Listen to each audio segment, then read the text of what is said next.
वतीनं व्यासपीठावरती उपस्थित असणारे केंद्रीय मंत्री आणि भारतीय जनता पार्टीचे सरचिटणीस सन्माननीय भूपेंद्रजी यादव आणि आपल्या राज्याचं आपलं एक लाडकं व्यक्तिमत्व देवेंद्र फडणवीस साहेब यांचं सगळ्यांच्या वतीनं मनापासून स्वागत करतो आणि आज ते आपल्यामध्ये या ठिकाणी उपस्थित राहिले त्याबद्दल त्यांना मनापासून धन्यवाद देखील देतो। मित्रो, आज पंडित दीनदयाल उपाध्याय यांची जयंती, भारतीय जनता पार्टी पूर्वाश्रमीचा जनसंघ याची स्थापना ज्यांच्या माध्यमातून झाले ते पंडित दीनदयाल उपाध्याय आणि भारतीय जनता पार्टीनं ज्या वेळेला सर्वसामान्य माणसापर्यंत पोहोचण्याचा विचार केलाय, शेवटच्या माणसापर्यंत पोहोचण्याचा विचार केलाय, अंत्योदयाचा विचार केलाय, त्यावेळेला पंडित दीनदयाल उपाध्याय यांचे विचार समोर ठेवूनच आपण सातत्यानं काम केलेलं आहे। आपण या ठिकाणी आलात, इथे पलीकडच्या बाजूला आपल्या देशाचे पंतप्रधान नरेंद्र मोदी यांच्या जीवनावरची प्रदर्शनी देखील आपण पाहिली आणि त्यांच्याही जीवन काळामध्ये पूर्णपणाने आजपर्यंत त्यांनी पंडित दीनदयाल उपाध्याय यांच्या विचारांचाच आदर्श सातत्याने समोर ठेवलेला आहे। आणि म्हणून पंडित दीनदयाल उपाध्याय यांनी सांगितलेलं वाक्य कि आर्थिक योजनाओं का प्रगति का माप समाज के ऊपर की सीढ़ी पर पहुंचे व्यक्ति नहीं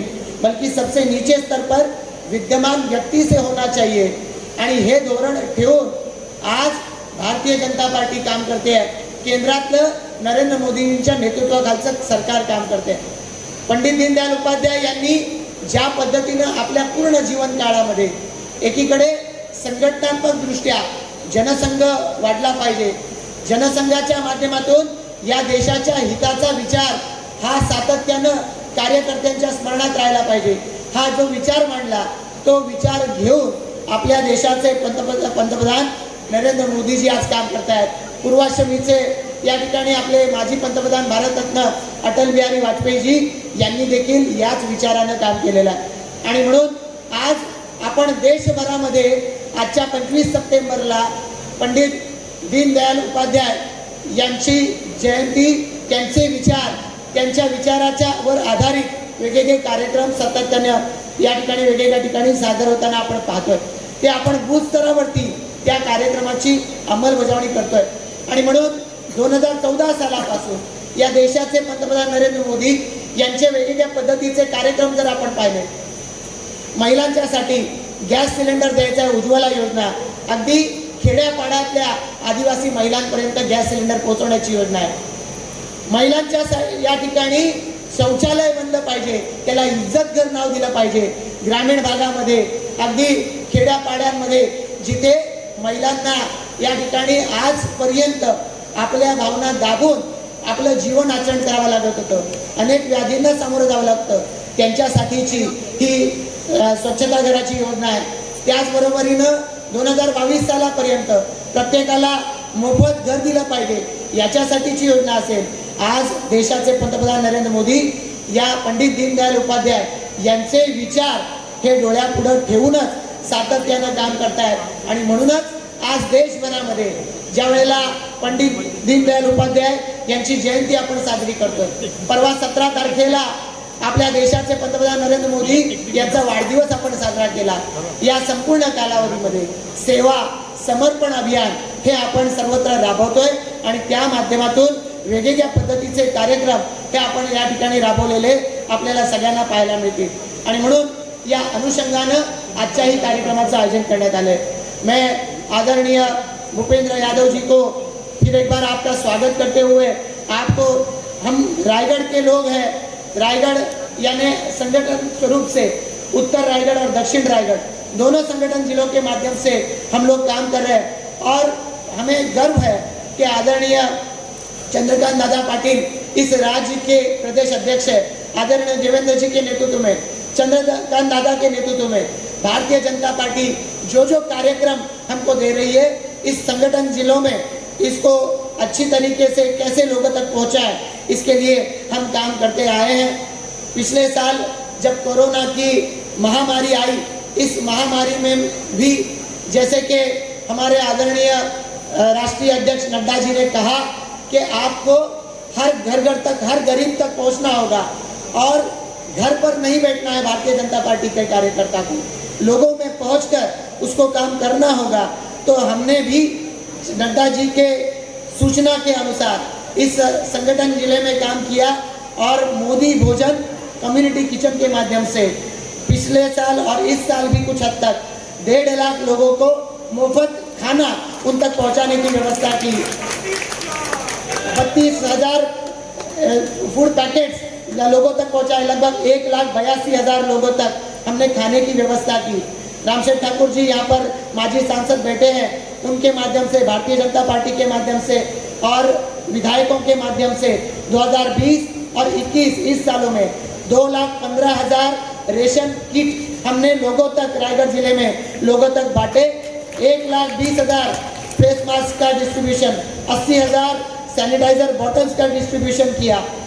कोरोना के महामारी के चलते ब्लड कैंप लेने की आवश्यकता थी, जब 22 जगह पर हमने ब्लड डोनेशन कैंप का आयोजन किया और 1148 रक्तदाताओं ने विभिन्न जगहों पर, भारतीय जनता पार्टी के कार्यकर्ताओं ने, हितचिंतकों ने, जनता ने और ब्लड डोनेट किया। 1148 बॉटल हमने कलेक्ट की।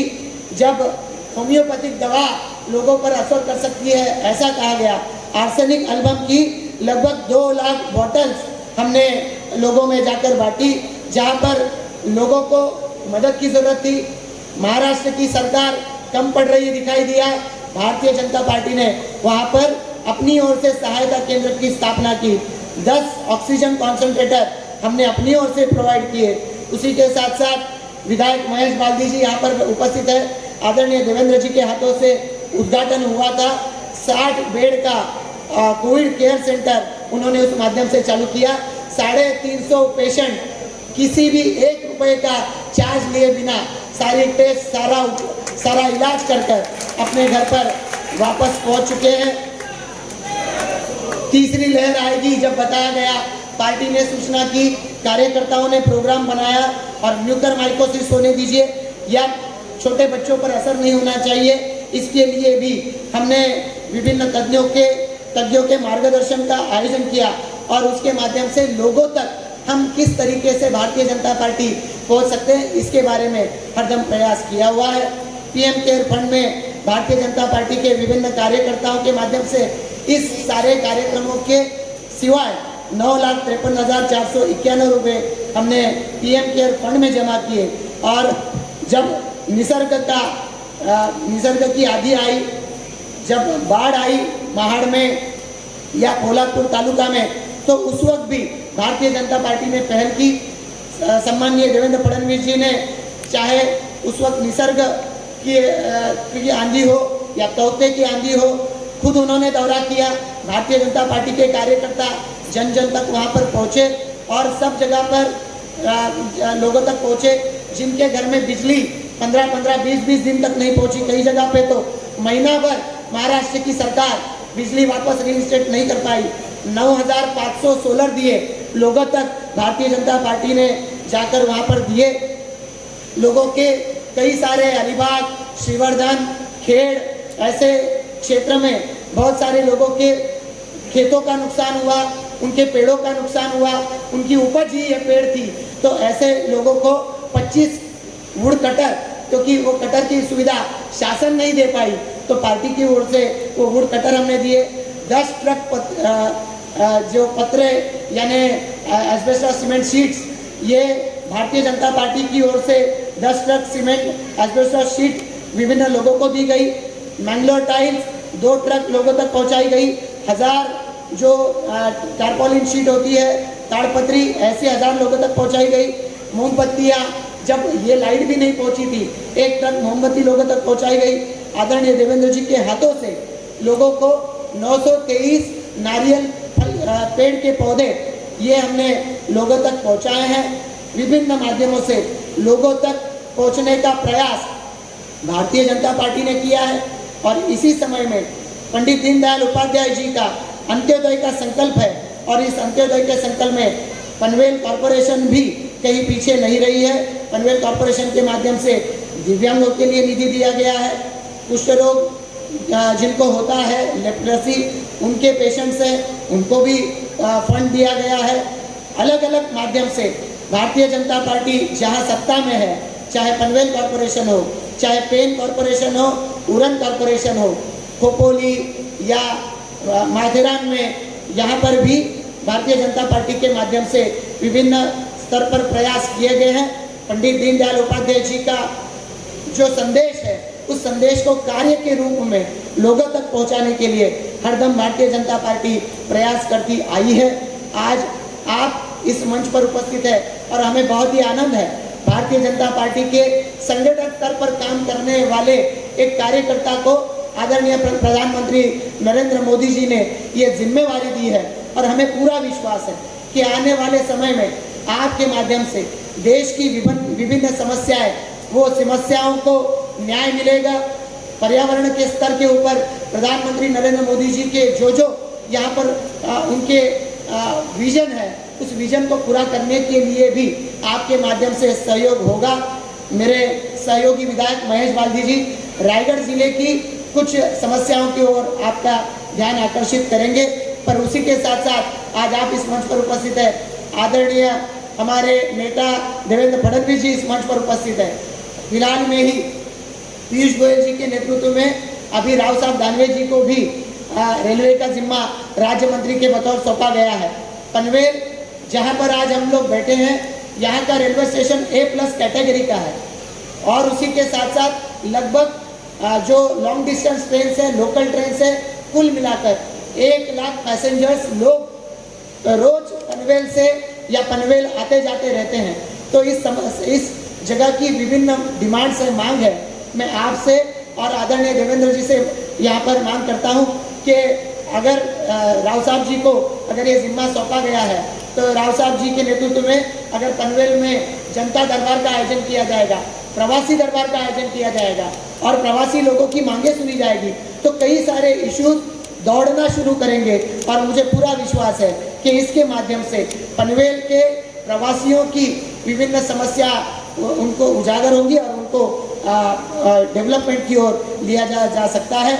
आज हम रायगढ़ जिला के भारतीय जनता पार्टी के कार्यकर्ता अपने आप को भाग्यशाली समझते हैं कि पंडित दीनदयाल उपाध्याय जी का जो आज जयंती का कार्यक्रम है, सेवा के समर्पण के विभिन्न कार्यक्रम हर बूथ पे हो रहे हैं। रक्तदान शिविरों का आयोजन होगा, उसके साथ साथ अलग अलग जगह पर दिव्यांगों को मदद करने का कार्यक्रम जैसे आज हो रहा है, आने वाले समय में होगा।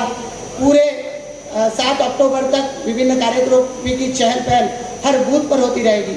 हर बूथ पर भारतीय जनता पार्टी का कार्यकर्ता जन जन तक पहुंचेगा और उनकी समस्याओं को सुनते हुए केंद्र सरकार की योजनाएं उन तक पहुंचाने का प्रयास करेगा।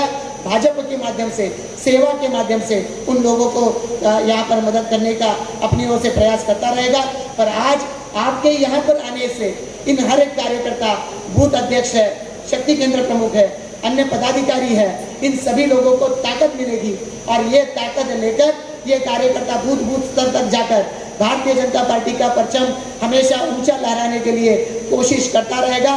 पंडित दीनदयाल उपाध्याय जी का जो यहाँ पर इस देश के प्रति उनके जो विचार है, इन विचारों को साकार करने के लिए आपके नेतृत्व में भारतीय जनता पार्टी के कार्यकर्ता हरदम प्रयास करते रहेंगे। आप आए और आपने इस कार्यक्रम के माध्यम से प्रेरणा देने के लिए हमें समय दिया। फिर एक बार हम सभी मंच पर उपस्थित सहयोगी की ओर से, सामने उपस्थित सहयोगी की ओर से, और चूंकि कोविड का समय है हम सभी को तो नहीं बुला पाए, यहाँ नज़दीक के बूथ अध्यक्ष और शक्ति केंद्र प्रमुख तक हम आज गए हैं, पर सोशल मीडिया के माध्यम से वो सारे कार्यकर्ता जो आज यहाँ इस कार्यक्रम को देख रहे हैं, ऐसे सारे कार्यकर्ताओं की ओर से फिर एक बार आपको धन्यवाद दे के यहाँ पर मेरा निवेदन समाप्त करता हूँ। रामशेठ ठाकूर साहेबांनी कोरोना काळात आता 5 कोटी रुपयाचं धान्य वाटलं एकट्याने, 5 कोटी रुपये। मला वाटत नाही की पूर्ण महाराष्ट्रामध्ये एकट्या माणसाने एवढं धान्य वाटण्याचं काम महाराष्ट्रात झालं असेल, मी तरी बघितलेलं। त्यामुळे ही सर्व आज सेवा समर्पणाची आपण जरी सुरुवात करत असलो तरी पण हे समर्पण रामशेठ ठाकूर साहेब रयत शिक्षण संस्थेचे दरवर्षीचे गेल्या 5 वर्षाचे सर्वात मोठे डोनर आहेत। कारण मी ज्या शाळेत शिकलो, ज्या शाळेने मला मोठं केलं, त्या शाळेकरता या वयाच्या 70ीत पण दरवर्षी रयत शिक्षण संस्थेसारख्या महाराष्ट्रातल्या एका मोठ्या संस्थेचे ते मोठे सर्वात पहिले डोनर आहेत हे आम्हाला, आणि ते आमचे नेते आहेत म्हणून आम्हाला त्याचा अभिमान आहे. देवेंद्र जी, आज भूपेंद्र यादव जी यहाँ आए हैं. सर, रायगढ़ डिस्ट्रिक्ट में छत्रपति शिवराय की पदस्पर्श से पुनीत होने वाली इस भूमि में आप पधारे हैं. आपका बहुत बहुत स्वागत. सर, आप आए और यहाँ की समस्याएं हम न बताएं तो लोगों को लगेगा कि सेवा समर्पण के साथ हमारा काम कुछ हुआ नहीं. इसके लिए लोगों की ओर से आपकी तरफ कुछ मांगे हैं. सर, पेड़, जहाँ से पेड़ में हमसे आमदार हैं, वहाँ पर गणेश जी की मूर्ति बनती है. महाराष्ट्र और गणपति एक अलग नाता है और सबसे ज़्यादा महाराष्ट्र में मूर्तियाँ पेड़ में बनती है. और पेड़ में पीओपी मूर्ति से पोल्यूशन होता है पानी में, ऐसा कुछ रिपोर्ट था. तो उसमें इन्होंने जांच करवाई तो पीओपी में कोई मुश्किल नहीं है, वो कलर जो ऊपर होता है उससे पोल्यूशन होता है. तो मेरी विनंती यही है, और वहाँ करीब 1 लाख लोग इस व्यवसाय से जुड़े जो साल भर गणेश जी की मूर्तियाँ करते हैं.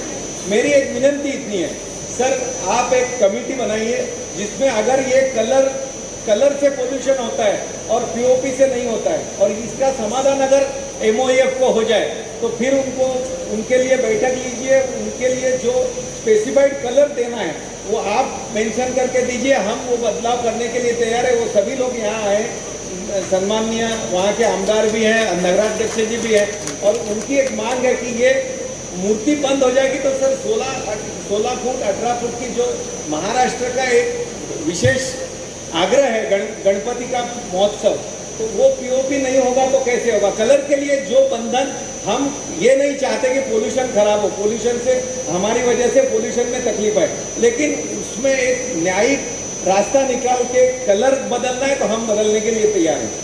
सर, दूसरी मांग है, ये माथेरान यहाँ के नज़दीक है सर, बम्बई से सटा हुआ एक अच्छा हिल स्टेशन है जहाँ रोज करीब 5000 विजिटर जाते हैं, 5000.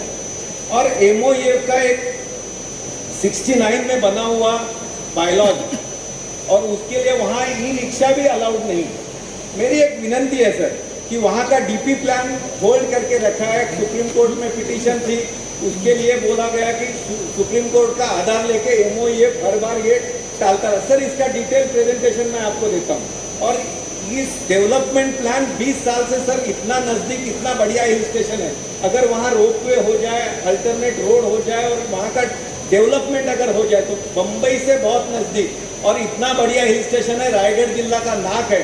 और अगर आप उसके लिए एक बैठक लेंगे दिल्ली में तो ये माथेरान वाले अपनी ओर से अपनी जो सफाई है वो देंगे. और जहाँ रुका है सर, 21वीं सदी में हम जा रहे हैं, वहाँ पर आज भी घोड़े पे जाना पड़ता है.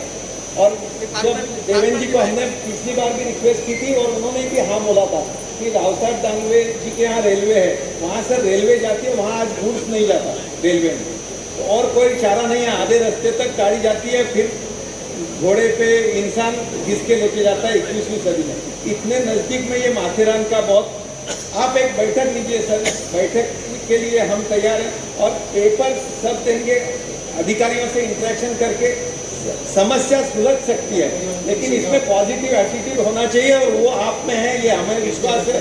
इसके लिए हम आगे बढ़ रहे हैं. सर, तीसरा है एक करनाड़ा बर्ड सैनिचुरी है यहाँ पर, जिसमें पड़सपे से इंदापुर रास्ता बहुत रास्ते से NHAI को बहुत कठिनाई हो रही है, लेकिन करनाड़ा का स्टेज 1 परमिशन मिला है, स्टेज 2 अब तक मिल नहीं रहा. और NHAI सर 16 अगस्त 2014 को देश के प्रधानमंत्री नरेंद्र भाई पहली बार रायगढ़ जिला में आए थे. उन्होंने जिस रोड का भूमि पूजन किया, JNPT और 8 लेन का, और वो रोड पूरा है, कुछ जगह बाकी है, लेकिन वो भी स्टेज 2 अटका हुआ है. उन अधिकारियों ने भी रिक्वेस्ट की कि कई दिनों से, और उसका उद्घाटन अगले 1-1.5 महीने में हो रहा है. और एमओएफ वाले सर बहुत छोटे से चीज के लिए कई बार बड़े बड़े प्रकल्प अटका देते हैं. एक ये NHAI का रोड है, वही JNPT वाला सर 4000 करोड़ रुपए खर्च हो गए उसमें. एक 75 मीटर का गवान फाटा से चिरनेर का रोड है, जंगल का, गाड़ियां जा रही है, वो गाड़ियाँ सरकार रोड सरकार का है, सरकार ने बता दे, लेकिन उस पर डेवलप नहीं करना। अगर प्रैक्टिकल कोई भी अधिकारी आके देखे कि ये रोड है, यहाँ जंगल नहीं है, और उनको अगर एडवांस परमिशन मिल जाए तो रोड हो जाएगा। परमिशन लेना जरूरी है, ये हम भी मानते हैं, और उसकी भी प्रक्रिया चल रही है। लेकिन 2-2 साल तक ये न होने के कारण NHAI पैसा कर रही है, JNPT पैसा खर्चा कर रही है, लेकिन 4-4 हज़ार करोड़ रुपए के प्रोजेक्ट नहीं हो रहे। इसके लिए ये विनंती है सर आपसे, ये MOF के जो प्रकल्प हैं, विशेष करके गणेश मूर्ति के और महाराष्ट्र माथेरान का, ये आप इस पे कृपा देके एक मीटिंगें लें। और मीटिंग से सर 100% मुझे विश्वास है कि आपने बहुत बड़े बड़े काम किए, ये आपके लिए बहुत छोटा काम है, बैठक में जरूर हल निकलेगा। इस विश्वास के साथ आप यहाँ पधारे, आपने हमें हौसला बढ़ाया सर। नहीं तो हम 25 तारीख का प्रोग्राम देवेंद्र जी और आप आए, हौसला बढ़ाया, और इन कामों के साथ और आगे बढ़ेंगे सर। इस बार 3 विधायक भारतीय जनता पक्ष के आए। अगर मैं तो इंडिपेंडेंट आया सर, मुझे बीजेपी ने नहीं दिया था, लेकिन देवेंद्र जी के कारण आज यहाँ विधायक हूँ। अगले बार रायगढ़ डिस्ट्रिक्ट में 7 के 7 विधायक अपने हो। अगर केंद्र सरकार के काम हमारे हो जाए तो अगले बार जरूर आगे बढ़ेंगे। इस विश्वास के साथ यहाँ रुकता हूँ। धन्यवाद सर। हे दोघं जण मिळून एक वेगळंच रसायन तयार होतं। एक अतिशय शांत आहे आणि दुसऱ्याला शांत करावं लागतं। कामाच्या बाबतीत मात्र दोघेही वाघ आहेत।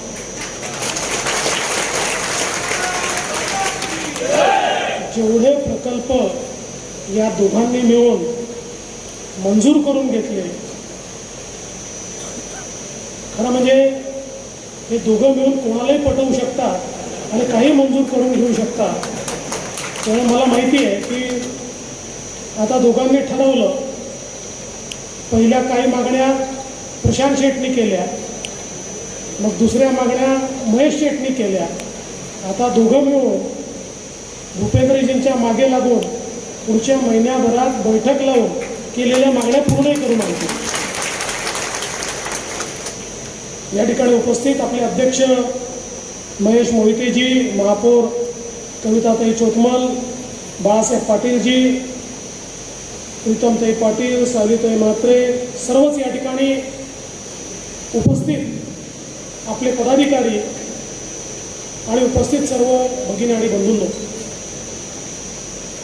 भारतीय जनता पक्षाने सेवा समर्पण सप्ताहाची सुरुवात केली। आपले लाडके पंतप्रधान मोदीजी यांचा 17 सप्टेंबरला जन्मदिवस होता आणि या जन्मदिवसाच्या निमित्ताने आपण सेवा समर्पण सप्ताह साजरा करतो। मोदीजी आपला वाढदिवस साजरा करू देत नाही आणि म्हणून भारतीय जनता पार्टी 15 दिवस सातत्याने लोकांच्या सेवेचे कार्यक्रम करते।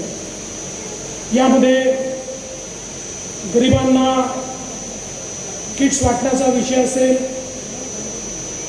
मेडिकल हेल्प करण्याचा विषय असेल, शिक्षणाचे विषय असतील, आपले वेगवेगळ्या योजनांचे जे लाभार्थी आहेत या लाभार्थ्यांचं सत्काराचा कार्यक्रम असेल, प्रत्येक शेवटच्या माणसापर्यंत पोहोचण्याचं काम या सप्ताहाच्या माध्यमातून आपण करतो।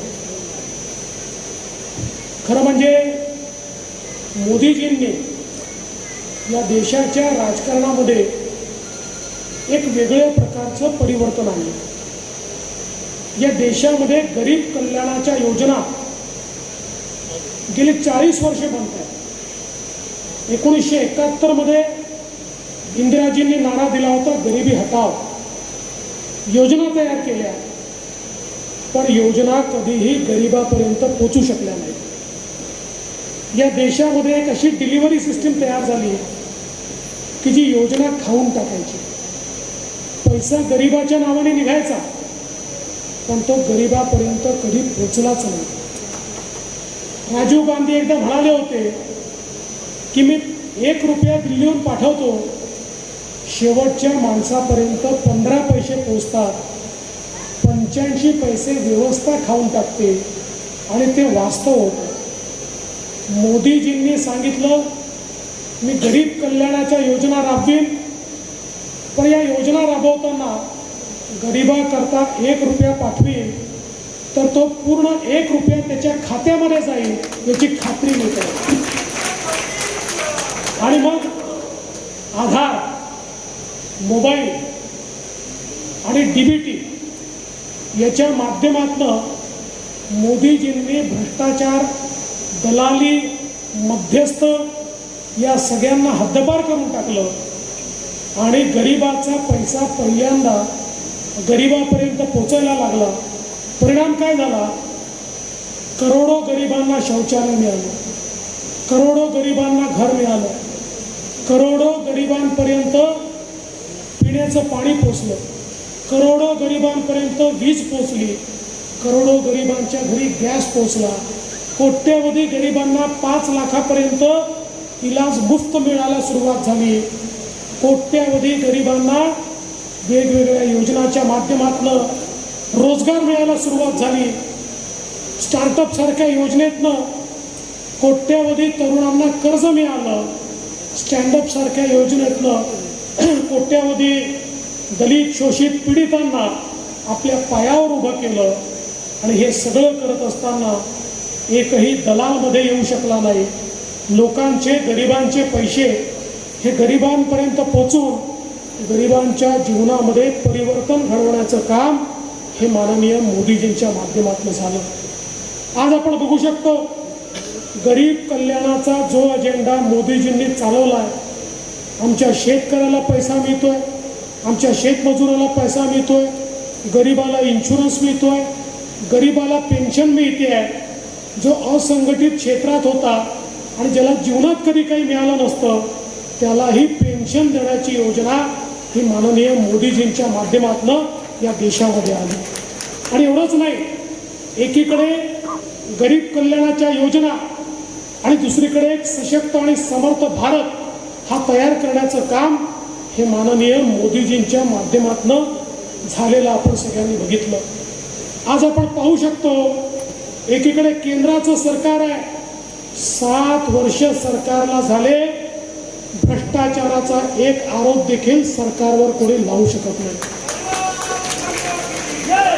आणि दुसरीकडे आमच्या महाराष्ट्राचं सरकार आहे, आता 21 महिने होत आले, एकही दिवस भ्रष्टाचाराच्या आरोपाशिवाय जात नाही. अशा प्रकारची अवस्था आज या ठिकाणी आपल्याला पाहायला मिळते. आणि म्हणून एक प्रशासनाची वेगळी भूमिका या देशामध्ये मोदीजींनी आणली.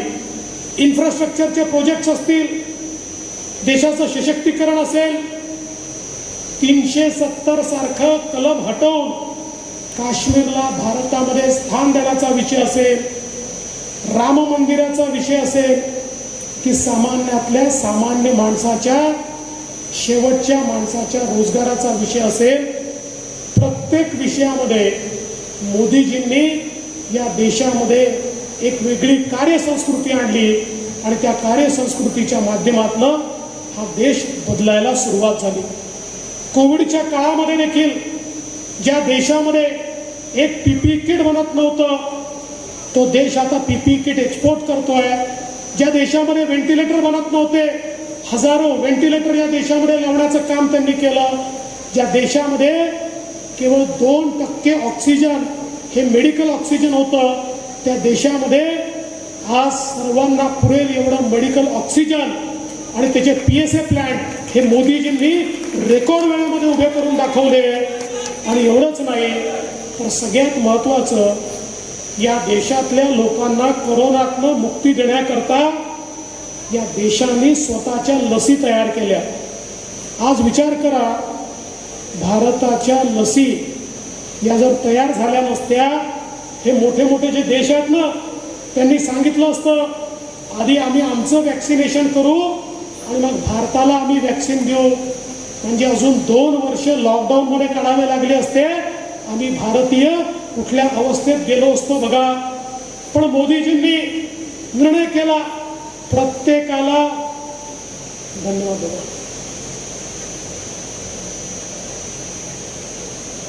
प्रत्येकाला मोफत वॅक्सिन देण्याचा निर्णय हा मोदीजींनी त्या ठिकाणी केला. आणि आपण बघतोय अनेक लोक जेव्हा वॅक्सिनेशन सुरू झालं तेव्हा बोटं दाखवायचे. काँग्रेसच्या काही नेत्यांनी तर सांगितलं हे मोदीचं वॅक्सिन आहे, आम्ही घेणार नाही, हे मोदीचं वॅक्सिन आहे, आम्ही घेणार नाही. नंतर रांगेत सगळ्यात पहिल्यांदा तेच लागले, वेगळं आहे. पण अशा प्रकारे ज्या वॅक्सिनच्या संबंधात ज्या वॅक्सिनची संभावना त्यांनी केली, शेवटी आज त्या वॅक्सिननी जगाचे रेकॉर्ड तोडले. 75 कोटीपेक्षा जास्त आम्ही वॅक्सिन त्या ठिकाणी केलं. आणि आज कधी 1 कोटी, कधी 1.5 कोटी, कधी 2.5 कोटी एकेका दिवसामध्ये, म्हणजे युरोपच्या एकेका देशाची लोकसंख्या जेवढी आहे तेवढ्या लोकांचं वॅक्सिन आम्ही कधी 1 दिवसात, कधी 3 दिवसात आणि कधी 4 दिवसात तेवढ्या लोकांना वॅक्सिन दिलं. आणि मला विश्वास आहे डिसेंबरपर्यंत प्रत्येक एलिजिबल भारतीय वॅक्सिनेटेड असेल.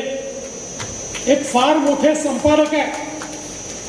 ज्यावेळी वॅक्सिनेशनचा प्रोग्राम सुरू झाला आणि आपण सांगितलं की आम्ही 50 कोटी लोकांना या टप्प्यात वॅक्सिनेशन करणार, त्याच्या तारखा दिल्या, त्यावेळी ते म्हणाले हे अशक्य आहे.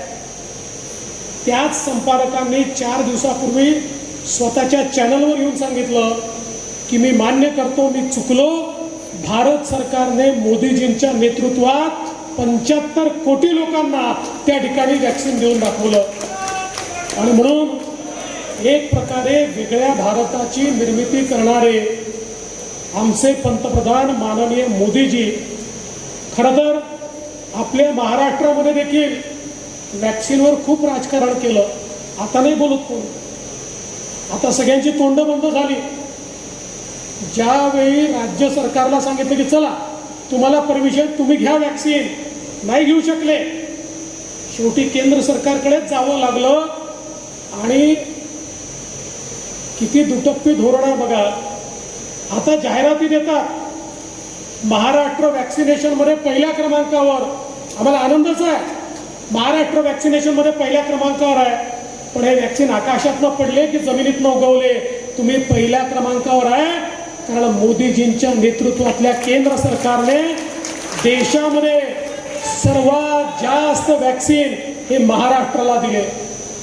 आणि कर्तव्य आहे हे, काही कुठे आम्ही म्हणत नाही उपकार आहेत, हे कर्तव्य आहे. पण हे याकरता तुम्हाला सांगावं वाटतं की ज्यावेळी कुठलाही भेदभाव न करता देशाचे पंतप्रधान वॅक्सिन देतात, कुठल्या पक्षाचं राज्य आहे याचा विचार न करता देतात. आणि त्याही वेळी जेव्हा काही नेते त्यांच्यावर टीका करतात, आम्ही टीकेला टीकेने उत्तर देत नाही, आम्ही टीकेला आपल्या कृतीने उत्तर देतो. आणि आमच्या कृतीने तुमची तोंड बंद झाली हे या ठिकाणी मला सांगितलं पाहिजे. आजही सांगितलं, सेवा समर्पण सप्ताह तर आहेच, पण कोरोनाच्या काळामध्ये सर्वात जास्त सेवा जर कोणी केली असेल या महाराष्ट्रामध्ये भारतीय जनता पक्षाच्या कार्यकर्त्यांनी आणि नेत्यांनी केली. रामशेठ ठाकूर यांनी पदरचे 5 कोटी रुपये खर्च करून गरिबाकडे अन्नधान्य नेलं. आज प्रत्येक शहरामध्ये, गावामध्ये भाजपचा कार्यकर्ता कोविडच्या काळामध्ये जीवाची पर्वा न करता त्या ठिकाणी लोकांकरता अन्न शिजवत होता, त्यांच्याकडे अन्नधान्याची किट देत होता, त्यांच्याकडे औषध देत होता, त्याला मेडिकलमध्ये जागा मिळाली पाहिजे प्रयत्न करत होता, त्याला ऑक्सिजन मिळालं पाहिजे हा प्रयत्न करत होता, त्याला रेमडेसिवीर मिळालं पाहिजे हा प्रयत्न करत होता. आमच्या 100पेक्षा जास्त कार्यकर्त्यांना मृत्युमुखी पडावं लागलं, पण भाजपचं सेवा कार्य संपलं नाही.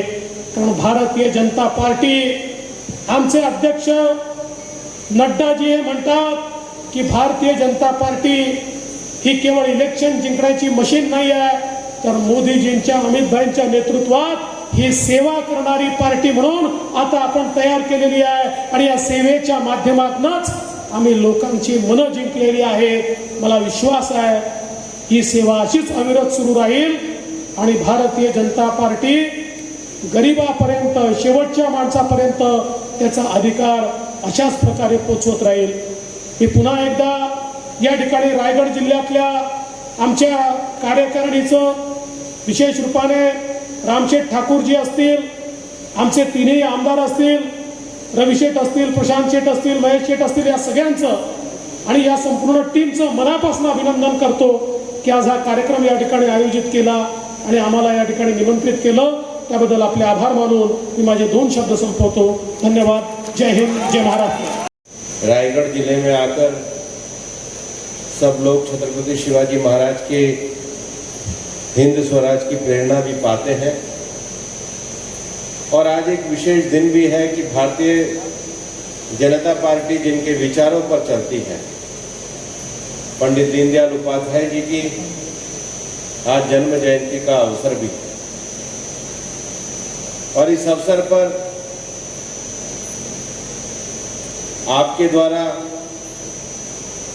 जो आज सेवा समर्पण का कार्यक्रम किया गया है, ये इस बात को दर्शाता है कि 70 साल के भारत की इस लोकतांत्रिक राजनीतिक प्रणाली में प्रधानमंत्री नरेंद्र मोदी जी की अगर सबसे बड़ी देन है तो उन्होंने राजनीति को शासन से निकालकर सेवा के अवसर के रूप में बदल दिया और ये इसलिए बदला है कि जिस दिन वो प्रधानमंत्री बने उन्होंने सबसे पहले कहा कि मैं देश का प्रधानमंत्री नहीं, मैं प्रधान सेवक हूं और उसी का परिणाम रहा कि 2014 से 2019 के बीच में जो भी योजनाएं उन्होंने अपने हाथ में ली, आज बहुत सारे लाभार्थियों का परिचय हुआ. किसी को प्रधानमंत्री आवास मिला है, किसी को उज्ज्वला योजना, किसी को किसान सम्मान निधि योजना पहुंची है, किसी के गांव में बिजली पहुंची है. आज से पहले जब एक लगातार देश में कांग्रेस का राज रहता था तो योजना पहुंचने में एक समय लगता था, लेकिन प्रधानमंत्री जी के शासन काल में टारगेटेड डिलीवरी और लास्ट माइल डिलीवरी, ये 2 बहुत बड़े अचीवमेंट प्रधानमंत्री नरेंद्र भाई मोदी ने अपने शासनकाल में हासिल किए और उसका परिणाम हुआ कि 2019 में भारतीय जनता पार्टी को जनता के आशीर्वाद से 2014 से भी ज्यादा वोटों से और संसद में सीटों से भारतीय जनता पार्टी को सफलता मिली और आपका आशीर्वाद वापस से दोबारा शासन के लिए प्रधानमंत्री नरेंद्र मोदी जी को प्राप्त हुआ. और इस दूसरे शासनकाल में जो सबसे बड़ी चुनौती जो केवल भारत में नहीं बल्कि पूरी दुनिया में हुई, वो कोविड की चुनौती थी.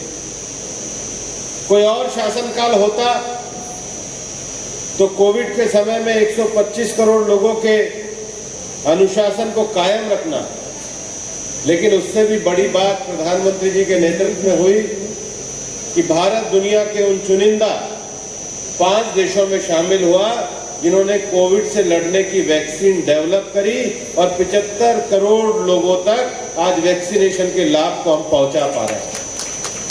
पिछले साल इसी समय बिहार के विधानसभा चुनाव थे. माननीय देवेंद्र जी हमारे प्रभारी के नाते आए थे. पार्टी का घोषणा पत्र हमने लागू किया था. उस समय बिहार का चुनाव था और भारतीय जनता पार्टी ने अपने घोषणा पत्र में कहा था, देवेंद्र जी, निर्मला सीतारमण जी वहां पे थे, कि हम सबको फ्री वैक्सीनेशन करेंगे. पूरे देश भर में चर्चा का विषय बना, लेकिन आज बिहार नहीं पूरे देश में जो वैक्सीनेशन है प्रधानमंत्री जी के नेतृत्व में हर गरीब तक, पूरे देशवासियों तक किया गया. ये राजनीति के उस संकल्प को दर्शाता है जहां पर राजनीति शासन के लिए नहीं, सेवा के लिए की जाती है. भारतीय जनता पार्टी ने 70 साल के शासनकाल में अपनी राजनीति को देश के हित में जब जरूरत पड़ी उस हिसाब से देश के हित में किया है. जब इमरजेंसी आई तो यही भारतीय जनता पार्टी थी जिसने अपना अस्तित्व जनसंघ के रूप में समाप्त करके देश को बचाने के लिए जनता पार्टी में अपने को समाहित किया. और उसके बाद 1980 में जो आज भारतीय जनता पार्टी देश में भारत की राजनीति की केंद्र में प्रमुख स्थान रख रही है, उस भारतीय जनता पार्टी का औपचारिक रूप से भी अगर जन्म होकर के ये कहा गया कि सूरज भी निकलेगा और कमल भी खिलेगा, वो अगर जगह कहीं थी तो महाराष्ट्र, मुंबई और इसी धरती से वो संकल्प निकला था जिसको आज हमने पूरा किया है। और पिछले 5 सालों के शासनकाल में जब महाराष्ट्र में भारतीय जनता पार्टी के नेतृत्व में, देवेंद्र जी के नेतृत्व में सरकार चली थी, तो जितना किसानों के हित का काम, जितना गरीबों के हित का काम और जितना महाराष्ट्र के में उद्योगों के विकास का काम हुआ, वो महाराष्ट्र के राजनीतिक इतिहास में भी अभूतपूर्व रहा। और मैं ये विश्वास करता हूं कि भारतीय जनता पार्टी के कार्यकर्ता, अभी हमारे विधायक बालदी जी कह रहे थे कि महेश जी कह रहे थे कि अगली बार रायगढ़ में 7 के 7 विधायक आएंगे। रायगढ़ में नहीं, पूरे महाराष्ट्र की ये स्थिति हो गई है। लोगों को लगने लगा है कि भारतीय जनता पार्टी का शासन माने क्या हो। भारतीय जनता पार्टी के शासन का अर्थ है कि दीनदयाल जी के विचारों से प्रेरणा लेकर गरीब का कल्याण किया जाए। भारतीय जनता पार्टी के शासन का अर्थ है कि शासन में हम शासक नहीं, सेवा का संकल्प प्रधानमंत्री मोदी जी के नेतृत्व में किया जाए। और आज हमारी पार्टी के राष्ट्रीय अध्यक्ष जगत प्रकाश नड्डा जी के नेतृत्व में कोविड की इस महामारी में पार्टी ने पूरी तरीके से सेवा का काम किया है।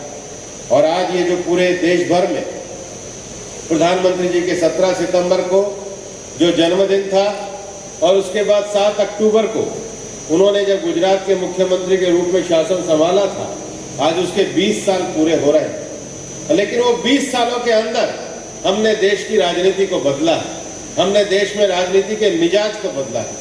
20 साल में आज हर राजनीतिक दल लोगों के बीच में जाता है तो क्या शासन में किया है, क्या गवर्नेंस में किया है, उसके हिसाब किताब को लेकर के जाता है।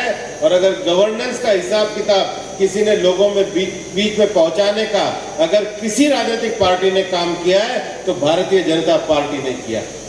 और इसलिए सेवा और समर्पण के इस कार्यक्रम के माध्यम से जो यहाँ भी स्थानीय स्तर पर काम हुए, चाहे हमारे यहाँ के प्रमुख हमारे नेता रामसेठ ठाकुर जी के नेतृत्व में एक लंबे समय से सेवा का काम किया हो, लोगों की सेवा की गई हो, ऑक्सीजन सिलेंडर से लेकर वैक्सीनेशन से लेकर के लोगों को कोरोना काल में भी सहायता सामग्री उपलब्ध कराने का काम किया हो, ये काम भारतीय जनता पार्टी आज देश के कोने कोने में कर रही है।